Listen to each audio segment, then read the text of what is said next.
I'm Cecily Grace. This is my first exhibition at the Wetlands, and I'm very privileged that I can be the first exhibitor post-COVID.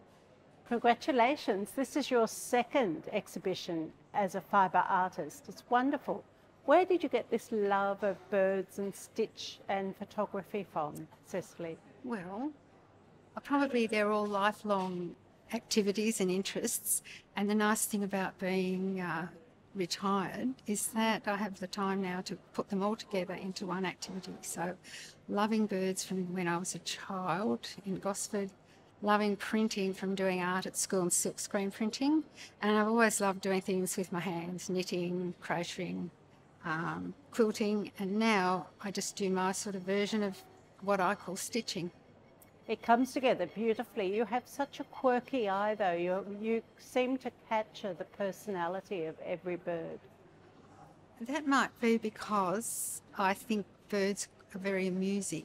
I think they're very funny, and you just see them making these extraordinary shapes with their wings and with their feet. And photographing them, I always like to try and get their eye in focus, because that sometimes really just adds to the whole thing when you realise that they're looking at you as they're flying by. I also note that you love feet and claws. I love the way the raptors tuck their little feet in like this, and the ibises just stretch out with sort of long pointy toes. That's when they're flying, and then when they come in, they do this up front. Very funny. They just so gnarly and clawy. You've got a very good eye for both catching the quirkiness of the birds, but also just making them sing with a particular line.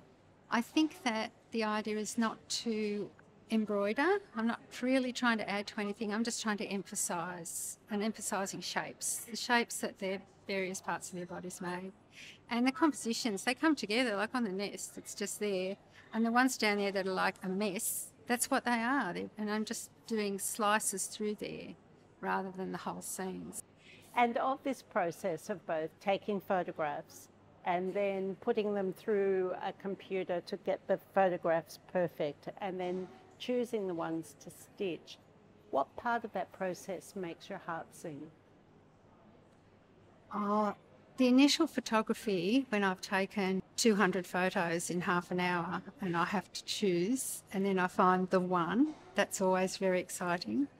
I think also I really like stitching with the metallic threads, and I get very excited when I just think, oh, that one little stitch just worked, or I'll just put one more stitch.